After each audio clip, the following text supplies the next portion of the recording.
definitely a see all that, so I apologize. So Yep. I wish I had it on tape somewhere. I had a great interview one time with Shea Weber. We first got to town when I was at Channel 2. We did laughing, and it was fantastic. And I saw a side of Shea Weber that not many people got to see at the beginning, and he was great, man. And I'm like, and we just laughed and laughed and laughed. And so well done for him, man. I mean, just what he brought to this franchise and, you know, with the 8,000-mile-per-hour slap shot that he had. I mean, he's a guy that really helped put the Nashville Predators on the map. So well done for Shea Weber, man. Plus, also, you know this, don't ever ask him about fantasy baseball because he won't shut up. So just remember that. Or his dogs. Or his dogs. Yep. I got in a fantasy baseball question with one time, and he was in a league, if I remember this correctly, Shea Weber with Geddy Lee from Rush. Yes. He was in a fantasy and so we were fascinated by this, and it was a great conversation with him.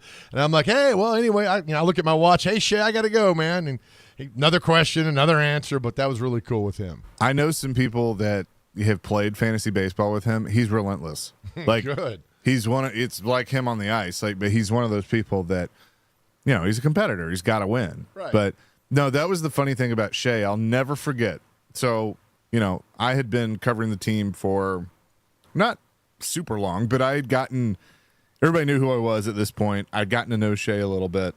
And it was Barry Trott's first game back when he was coaching the Capitals. And so this would have been 2015, correct, I guess. Yes. So in morning skate, we're all gathered around. Shea's speaking, and I just said, I was like, Shea – you know, you look at this game, and at the time, I mean, they were in a playoff push, so they needed points, and it's like, obviously that's on the line, but is there a little something extra tonight with Barry coming back? And he just kind of looks at me and goes, why would there be something extra? And I'm just like, in my head, I'm like, damn it, Shea. Just answer the question. Because that's just like, he didn't mean to be that way. There was just times where it was just like, he just would go stone-faced and give you very short answers because he was just locked in. That's just how he was. But like you said, you bring up fantasy baseball, or you bring up his dogs, you bring up anything other than hockey, and he would talk your head off. Yeah, it was great. Yeah, I mean, he was like, afterwards, I was like, really, dude? You couldn't give me any? And he goes, I'm sorry. I didn't know what to say. And it's like, he goes, but hey, look at this picture I got. And I'm like, dude, I don't care. Oh, that's great. Well deserved, man. And then you know, that was kind of always like our thing. We joked about. And then there was a time that I had gone to Dallas to visit family, and while I was there, the Predators were in town playing the Stars. So I decided I would go over to the arena and go, you know, cover the game and go to the game and all that stuff. And so I walk in to morning skate in Dallas. And he looks at me and goes, wait, did I miss something? Do you live here now? And I was like, you know, people travel, right? And he just started laughing. He goes, yeah, I guess that's true. It is around the holidays, so maybe you're doing that. And I'm like, so I explained it. But it was just that he had that sense of humor. And then every time he would come back, whether it was me or Robbie or Darren or anybody that he had been around, Willie, he would always make a point to, you know, if he ran into us, to walk over, shake our hand, ask how we were doing, say hi. Just could not be any nicer. So, I mean, he's a Hall of Fame person, but now he's a Hockey Hall of Famer too. So very, very cool. That's cool. The fact that, you know, he only played in one Stanley Cup final. Is that correct? Yes, because remember, he was traded the year before and left here. Went to Montreal, and then they had some great run from Montreal, right? When they made I think it was it might have been the bubble. I can't remember. I think it was the bubble year that they went to the Cup final. I'd have to go back and look. But I know he made one, just one only. Yeah, right? he did. Yeah. He did, and that's when he got hurt. So, yep. I think his last game was a Stanley Cup final game, if I'm not mistaken. So this is not Poile got inducted. I covered that. He got inducted to the American Hockey Hall of Fame? That was the U.S. Hockey Hall of Fame. And so this is the NHL. This is it's called the Hockey Hall of Fame. It's the one in Toronto. It's where they keep the cup. Okay. So it's like everything in the history of hockey he's now a part of. Perfect. Well done, buddy. So, yeah. Congrats. And Nashville Superspeedway just announced Luke Combs as the honorary pace car driver. Oh, for the nice. LA400. And our buddy Joseph Newgarden's going to be a dignitary there. So looking forward to seeing him. That's this Sunday, right? It sure is. Yeah, well done. We'll buddy. be there Friday. We will be there Friday. And tomorrow at the Omni, right? Yes, sir. Yeah, making our way around. Making our way around town. That's what we do. All right, what's our question of the day, JoJo? All right, so our question of the day, and we love all the interaction from our great listeners. So our question today is, tomorrow I have the honor of speaking at the Lebanon Rotary Club. It's going to be a big, packed house, a lot of fun. We get to do this about 5 or 6 times a month. We'll go out and speak to Kiwanis clubs, Rotary clubs, companies, whatever, and always honored to do that. My question today, and I'll start with you, Chase McCabe, then Mr. Speaker's next. If I came to you and said, Chase, you have to speak to this group right now. You have to speak for 10 minutes. You have no notes. You have to speak for 10 minutes on something you know in and out. What would you go speak about? And you can't say, You have 10 minutes, no notes. What could you speak in front of 100 people about without saying 50 times? All right. What is the one thing you can go? So anything. And it's not your family. Okay. Cannot be your family. Can be anything. 10 minutes that you have to stand for all these people and talk with no notes, no PowerPoints, nothing. What could you do? And it's sports, it doesn't matter, right? Yeah. It'd be great if it'd be sports, that's fine, but what could you do for 10 minutes? I could speak about getting into radio and, my journey and all that. Okay. I could do that. 10 minutes. Yep. No us. Mr. Yeah. Speaker? Oh. You just said, And my answer doesn't count. 10 minutes. Not family. What could you speak about in front of 100 people with no notes? Mine's not a fun one, but Doesn't matter. I could do it. I think I could talk about, struggling with anxiety and stuff like that. Okay. And how to get over that. And not repeating yourself. And not repeating yourself. Okay. Well done. I could go, good for you, Connor. I could go 10 minutes on why Miami Vice is the most impactful TV show of all time. 10 minutes. I could do that without I love a doubt. how Chase and I have these meaningful lectures, and then you talk about look. There's no wrong answer. To him, Miami Vice is pretty meaningful. That is pretty meaningful. Yeah, it is. But I could also talk about why 90210 is also an amazing TV show. I could go on and on. On things like that. But 10 minutes, so it's got to be something that you just – and what's great about this, you think like, I could do this, but then you start thinking, God, all right, that's 30 seconds, and then that's 15. All right, that's maybe almost a minute, and then it's just on and on and on. So, but and sports, after that, the audience would just go nuts. Yes, you got the board today.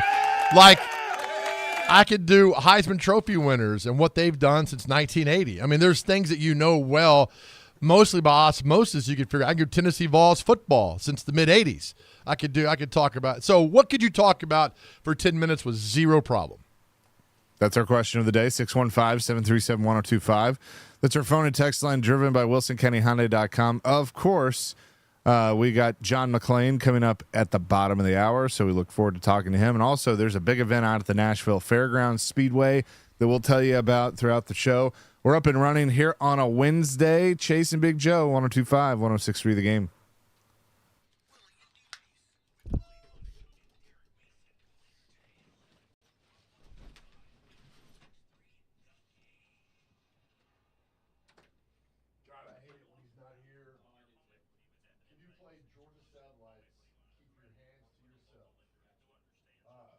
Tell Chase to let it breathe because he cuts it off and that balance is awful.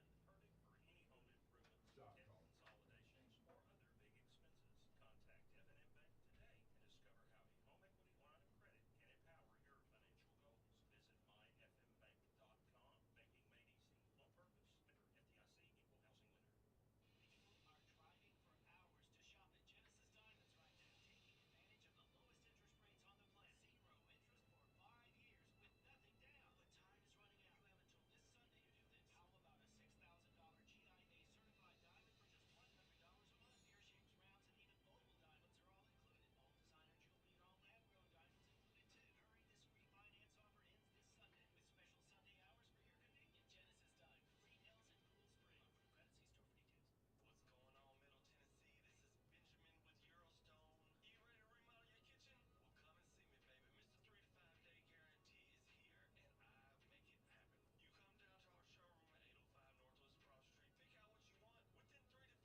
Joe 1025 1063, the game here on this Wednesday, broadcasting live from the Busy Bee Plumbing, Heating, and Air Conditioning Game Nashville Studios, home of the $99 yearly Beehive membership. For the buzz is always about great service. And of course, our question of the day is, what could you speak about for 10 minutes with no notes, no preparation, without saying, our text line has blown up, driven by WilsonCountyHyundai.com. Love it. Let's see. We'll get a few answers in, and then I got something I want to bring up with you. I got a bone to pick with somebody. 5573 says Tennessee walking horses. I love Yeah, it. I would know nothing about that, but that's awesome. Yeah, heck yeah, it is. That's why you're presenting. 0247, 10 minutes of examples of how people are idiots. You can't include yourself, though. Yeah.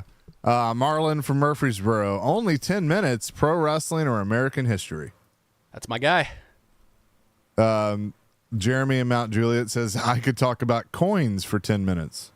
Oh, that'd be Okay. that'd be fascinating. Mr. Speaker, quit rolling your eyes. That'd be fascinating. Wes in Clarksville says Chase could talk about Dale Jr. That's probably true, or the Earnhardt family in general. Lenny said I could talk about golf course management, strategy, and swing. Love it. Love that. That'd be good. Robert in Nashville, 10 minutes talking about my fear of public speaking. Yes, that's great. Tom in Nashville would talk about why The Wire is the best TV show of all time, or why Jaws is a groundbreaking movie. Yes, good.